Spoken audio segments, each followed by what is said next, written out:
Hello everyone, আমার নতুন আরও একটা ভিডিওতে তোমাদের সকলকে স্বাগত। আর এই দিনটা হচ্ছে 2রা এপ্রিল ছিল। তো তোমরা সবাই জানো 2রা এপ্রিল দিনটা কি ছিল। তো যাই হোক, আমরা আমাদের বাড়িতে সকালবেলাতে আমাদের গুরুর নামের একটা হয়েছিল। তো সেটার পুরো ভিডিও নেওয়া হয়নি। তো যাই হোক, যতটুকুনি নিতে পেরেছি তোমাদের সাথে শেয়ার করলাম। দেন তারপরে আমরা বেরিয়ে গেছিলাম, তখন প্রায় ওই 8:30 মতন বাজে। তো তখন আমরা বেরিয়ে গেছিলাম হচ্ছে বজরংবলির মন্দিরে পুজো দিতে যাওয়ার জন্য। তো যখন আমরা বেরিয়েছিলাম তখন পার্টির কোনো একটা প্রোগ্রাম ছিল, যার জন্য সবাই, আর এই যে যেতে যেতে দেখুন আমাদের শিবপুর বিধানসভার বিধায়ক উনি, তো ওনার আজকে আমাদের পাড়াতে আর কি প্রচারে আসার ছিল। তো উনি এসছে সেই মুভমেন্টে। তো রাস্তা জ্যাম ছিল বলে আমিও আটকে গেছিলাম, তাই জন্য তো ছোট্ট করে ওনারও একটা ভিডিও নিয়ে নেওয়া হয়েছিল। তো যাই হোক, আপনাদের সাথেও সেটাও শেয়ার করলাম যে আমাদের এখানকার বিধায়ককে, উনি হচ্ছে ডক্টর রানা চ্যাটার্জি, যতদূর সম্ভব মনে হয় নামটা।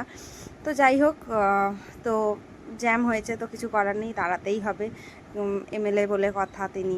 তো তারপরে দেন আমরা চলে গেছিলাম, আমরা গেছিলাম এবারে হচ্ছে হাইরোডে পুজো দিতে। আমরা এবারে পাকুড়িয়ার মন্দিরটাতে যাইনি। আমাদের এখানে হচ্ছে সবাই যায় পাকুড়িয়ার মন্দিরে, বাট পাকুড়িয়ার মন্দিরে না এই দিনকে পুজো নেয় না।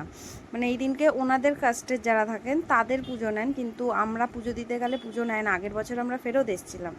তো আমরা যে গেলে ফেরত এসেছিলাম, আসার পরে ওই হাই রোডের ওখানে যে বজরংবলির মন্দিরটা আছে, তো ওখানে গিয়ে আমরা পুজো দিয়েছিলাম। তো আমার মনে হয়েছিল যে আমার মনে হয় ওখানেই পুজো দেওয়াটা বেটার। তো আমরা সেই অনুযায়ী ওখানেই পুজো দেবো বলে চলে গেছিলাম। তো আমাদের একটা ইচ্ছে ছিল, যাই হোক এবারে সেটা পূরণ হয়নি। তো নেক্সট বার দেখবো, চেষ্টা করব পূরণ করার। তো যাই হোক, এই যে কর্তামশাই নিয়ে যাচ্ছিলেন আমাকে, তো তিনিও পুজো দেবেন, তারও ইচ্ছে ছিল, যার জন্য সেও আগের বছর আমার সাথে হেঁটে গেছিলো। তো এবছরে আর হেঁটে যাওয়া হয়নি। তো যাই হোক, এবছরে গাড়ি করে গেছি, নেক্সট বার হয়তো হেঁটেই যাব। তারপরে হাই রোডেই সমস্ত কিছু পাওয়া যায়, তো আমরা ওই জন্য হাই রোড থেকেই ফুল আর ফল ঠলগুলো আগেই কেনা হয়ে গেছিলো। তো ফুলটাই যেহেতু শুধু বাকি ছিল, তো ফুলটা ওখানে গিয়ে নিয়ে নিয়েছিলাম। আর ফুলগুলো এত সুন্দর আর ভীষণ রিজনেবল প্রাইসে আমাদেরকে দিয়েছে। তো তোমরা যারাই পুজো দাও বা যাই করো, তোমরা ওখান থেকে নিয়ে ওই মন্দিরে গিয়ে পুজো দিতে পারো। ভীষণ ভালো আর কি, মালাগুলো একদম টাটকা ছিল।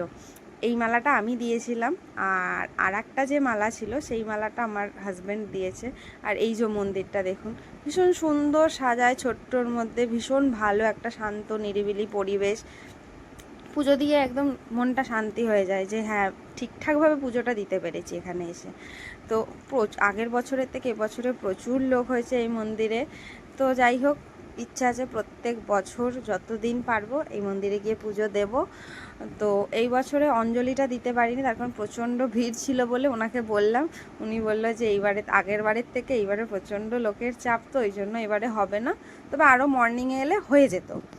তো সেই অনুযায়ী ঠিক আছে, যাই হোক পুজোটা তো দিতে পেরেছি। তারপরে এই যে আমার হাজব্যান্ড এই মালাটা নিয়ে গেছিলো, মায়ের মালাটা দিয়ে আমরা ঠিক পেছনেই একটা শিব মন্দির আছে, তো আমরা সেখানে চলে গেছিলাম পুজোটা দেওয়ার জন্য। আগের বছরও গিয়ে দিয়ে এসেছিলাম, তো এই বছরও ঠিক একদম বজরংবলী মন্দিরের পেছনেই। তো ওখানে গিয়েও দিয়ে এসেছি পুজো। আর মন্দিরটা ভীষণ সুন্দর, বাঁধানো, ছোট্টর মধ্যে খুব সুন্দর। তো তারপর আমরা ওখান থেকে বেরিয়ে পড়েছিলাম হচ্ছে আর একটা মন্দিরে যাওয়ার উদ্দেশ্যে। তো ওই মন্দিরে আগের বছরও গেছিলাম, তো এই বছরেও যাব বলেই ঠিক করে নিয়েছিলাম।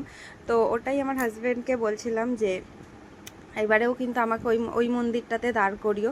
তো বললো যে হ্যাঁ আমি জানি, আমি দাঁড় করাবো। তো ঠিক ওই মতনই, মানে ওটা আমাদের বাড়ি ফেরার পথেই পড়বে। তো এই যে চলে গেছিলাম ওই মন্দিরটাতে, ওই মন্দিরে গিয়েও পুজো টুজো দিয়ে এসে বাড়িতে